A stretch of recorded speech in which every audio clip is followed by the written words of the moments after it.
प्यारे बच्चों, आइए अगले चैप्टर पर हम चलते हैं।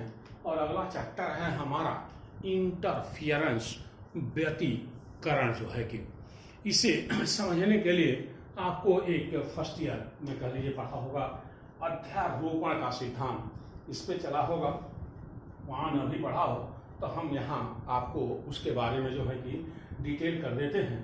कह रहा है कि किसी माध्यम में दो या दो से अधिक प्रगामी तरंगें एक साथ परंतु एक दूसरे की गति को बिना प्रभावित किए चलती हैं। यानी दो आप प्रगामी तरंगों को ले लीजिए, इस प्रकार से ये ऐसे एक ही दिशा में संचरित हो रही हैं।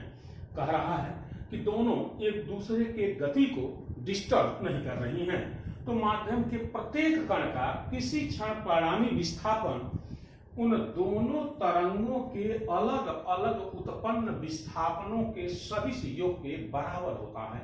इस सिद्धांत को अध्यारोपण का सिद्धांत कहते हैं।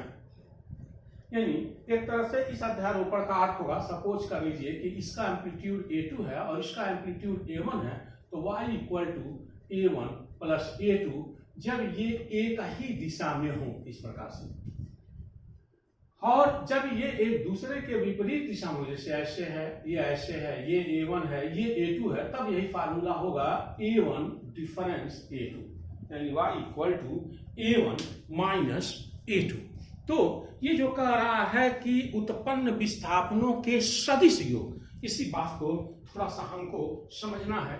इस सदिश योग यानी जब दोनों एक ही दिशा में होंगे तो जोड़ देंगे, और जब दोनों के जो विस्थापन हैं वे एक दूसरे के विपरीत दिशा में, तो हम जो है कि एक को पॉजिटिव तो एक को नेगेटिव, जैसा कि बताया। मान लीजिए एक तरंग आपका ऐसे मूव कर रही है, दूसरी ऐसे मूव कर रही है, तो ये A1 है, ये A2 है, तो जो कण है यहाँ का माध्यम का, उसका जो परिणामी विस्थापन होगा दोनों तरंगों के अलग अलग उत्पन्न विस्थापनों के सदिश योग के बराबर होता है। इसी सिद्धांत को हम अध्यारोपण का सिद्धांत कहते हैं। अब आइए जो हमारा चैप्टर है व्यतिकरण या दो तरंगों का व्यतिकरण, इस घटना का क्या अर्थ है, तो जरा सा देखिए। हम ऊपर वाले डेफिनेशन को हटा रहे हैं इसको आपको समझाने के लिए।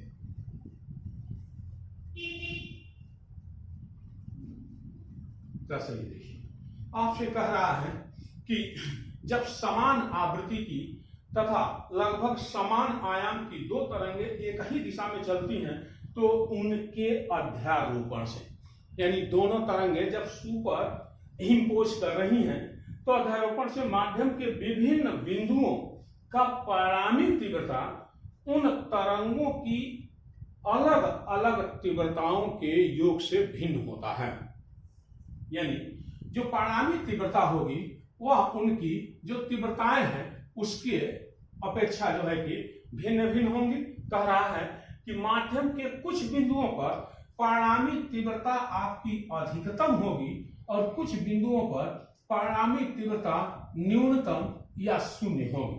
जैसा कह रहा है, कुछ बिंदुओं पर परिणामी तीव्रता बहुत अधिक होती है, जबकि कुछ बिंदुओं पर बहुत कम या शून्य रहती है। इस घटना को व्यतिकरण कहते हैं। जिन बिंदुओं पर तीव्रता अधिकतम होती है उसे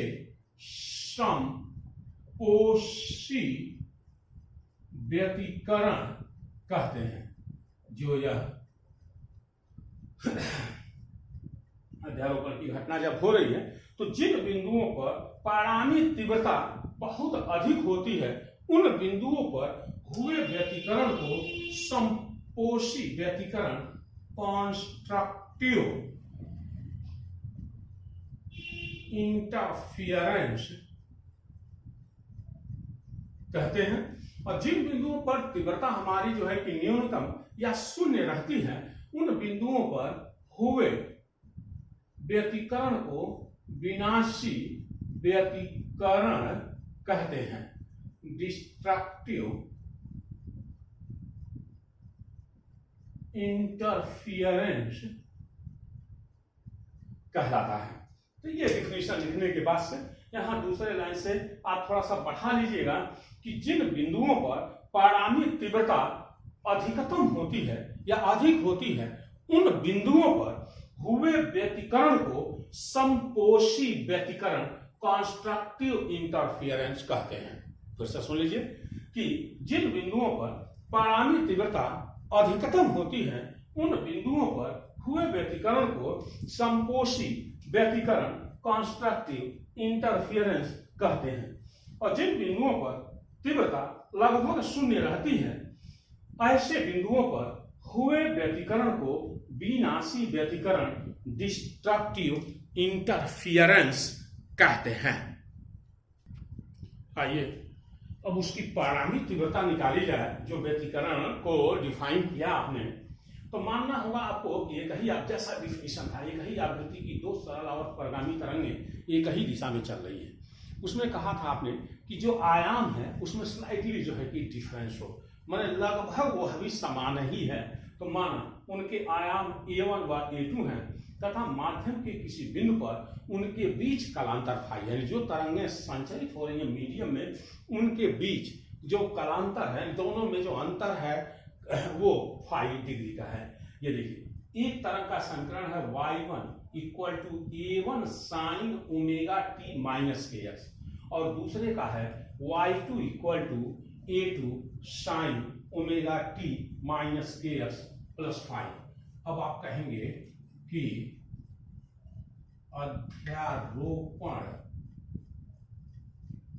के सिद्धांत से y equal to y1 plus y2, दोनों एक ही डायरेक्शन में चल रहा है, तो y equal to y1 plus y2।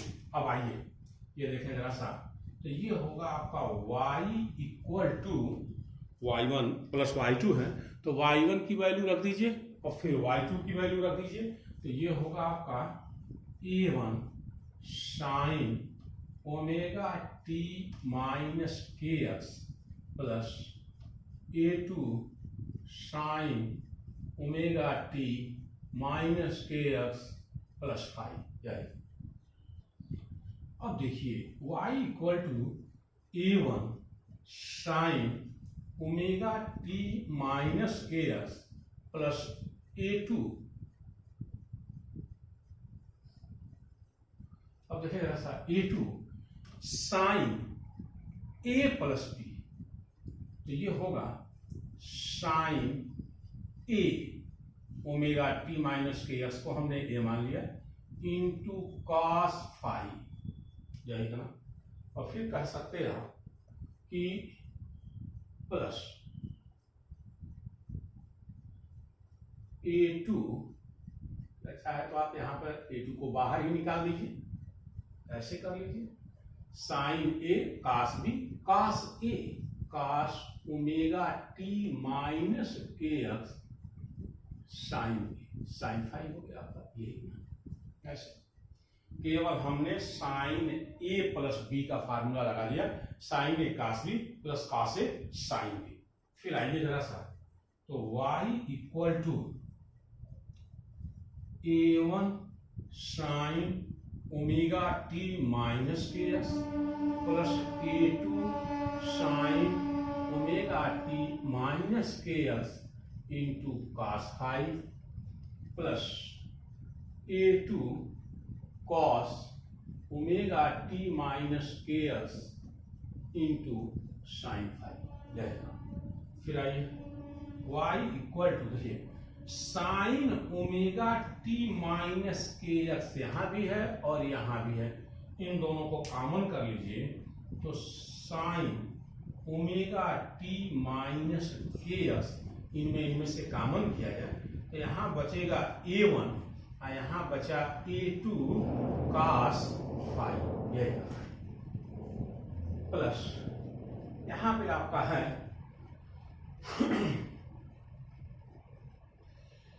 cos omega t minus kx और a2 साइन 5 को एक साथ लिख लीजिए ऐसे। अब यही थोड़ी सी दिक्कत है आपके लिए, यहाँ पर हमको मानना होगा, माना ये कि A1 plus A2 cos phi equal to R cos theta, इसको हमने इतना मान लिया, तथा इसको A2 sine phi equal to R sine theta. अब देखिए, अभी इसके बारे में बताएंगे आपको। ये हमारा इक्वेशन नंबर 1 कर दिया जाए, ये हमारा इक्वेशन नंबर 1 एंड ये इक्वेशन नंबर 2 हो गया। अब जरा सा वैल्यू ये यहां रख दीजिए आप, तो y equal to sine omega t minus k x, और ये यहाँ r cos थीटा रखेंगे तो r को हमने बाहर कर दिया और यहाँ कर दिया cos थीटा प्लस, अब आइए cos omega t minus k x, और यहाँ रखेंगे r साइन थीटा, तो r को हमने बाहर कर दिया और साइन थीटा को यहाँ कर दिया। अब देखिए आप y इक्वल टू r को बाहर कर रहे हैं तो साइन ए कास बी कास ए साइन बी, यानी sign omega t minus k x plus theta. ऐसे इस इक्वेशन को लिखा जा सकता है कि y equal to r sine omega t minus k x plus theta. अब देखिए, जो दो तरंगें सुपर इम्पोज कर रही हैं, अध्यारोपित हो रही हैं, अब जो इनका परिणामी आ रहा है वह इन्हीं के जैसा है। इसका मतलब जो ये सिचुएशन आप मान के चल रहे हैं वो बिल्कुल जो है कि परफेक्ट है। नहीं, जो हमारी परिणामी तरंग है वह परिणामी तरंग भी जो अध्यारोपित तरंगे हैं उन्हीं की जैसी है। तो इस तरह से हम कह सकते हैं कि यह समीकरण भी अध्यारोपित तरंगों के ही समान है। अब देखिए, ये जो तरंग है परिणामी तरंग, उसका एम्पलीट्यूड r है। अब हमको इसी r की वैल्यू निकालनी है, कारण क्योंकि तीव्रता एम्पलीट्यूड के स्क्वायर के डायरेक्टली प्रोपोर्शनल होती है। इस नाते अब यहां से हमको जो है कि यानी जो हमारी परिणामी तरंग है इसके हम जो एम्पलीट्यूड कह लीजिए r है, उसी की वैल्यू को आगे कैलकुलेट करेंगे। और कैसे कैलकुलेट करेंगे तो इसको अब आप देखिए। इसमें जो आप समीकरण 1 और 2 माने हैं, कहेंगे कि समीकरण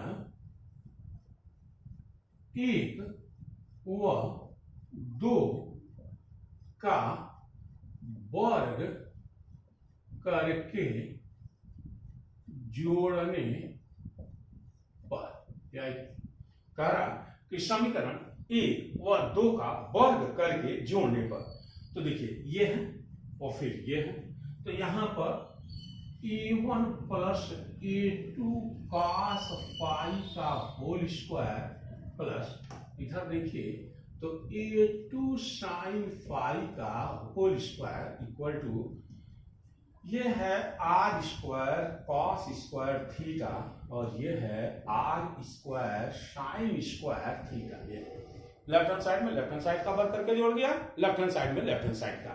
इसको हम पहले लिखना चाहते हैं तो r स्क्वायर कॉमन कर लीजिए, तो cos square theta plus sine square theta equal to, अब इसका वर्ग करिए, a1 square plus a2 square cos square phi plus 2a1 a2 cos phi plus a2 square sine square phi. ये हो गया, ये आप हाई स्कूल में पढ़े होंगे, वैल्यू 1 होती है, तो ये r स्क्वायर हो गया इक्वल टू, यहां आइए a1 स्क्वायर, इसको और इसको एक साथ ले लीजिए, a2 स्क्वायर कॉमन होगा, sine square phi plus cos square phi plus 2a1 a2 cos phi. यह हो गया r square equal to a1 square plus a2 square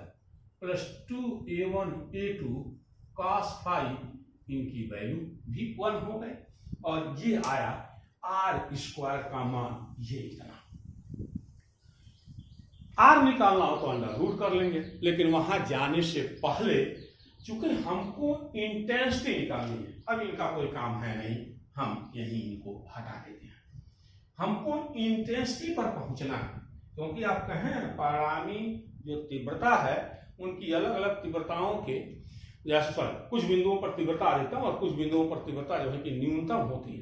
तो हमको I मैक्सिमम और I मिनिमम की गणना करनी है, और इसके लिए आप एक काम कर सकते हैं, प्रत्येक टर्म में k से गुणा कर दीजिए, kr² ka1² plus ka2² plus 2ka1 a2 और cos फाई, ये इतना। अब आइए थोड़ा सा और इसको सुधार दिया जाए, तो kr² equal to ka1² ka2² plus 2 under root ka1² under root ka2² into cos phi. ये देखिए k अंडर रूट के k हो गया, a1² बाहर आएगा तो a1 हो गया, a2² बाहर आएगा तो a2। अब अगर हम यहां मान लें कि जो पहली तरंग थी उसकी तीव्रता I1 है, तो पहली तरंग आप देखिए जो लिखे थे y1 equal to a1 sin omega t minus k, तो उसका एम्पलीट्यूड जो है कि आपका a1 है। तो आप कह सकते हैं कि हम अलग से बता रहे हैं कि I1 पहली तरंग का तो डायरेक्टली प्रोपोर्शनल टू a1², ये होता है। तो I1 इक्वल टू ka1², यानी यहां कह सकते हैं कि यदि परिणामी तरंग की तीव्रता I तथा पहली व दूसरी तरंग की तीव्रता क्रमशः I1 व I2 हो, तब ये देखिए kr² equal to I, ka1² to I1, ka2² equal to I2 रखने पर, जैसे इसमें रखेंगे इसकी जगह पे देखिए kr² I हो गया equal to ka1² I1 ka2² I2 plus 2 under root इसकी जगह I1 इसकी जगह I2 इंटू cos फाई।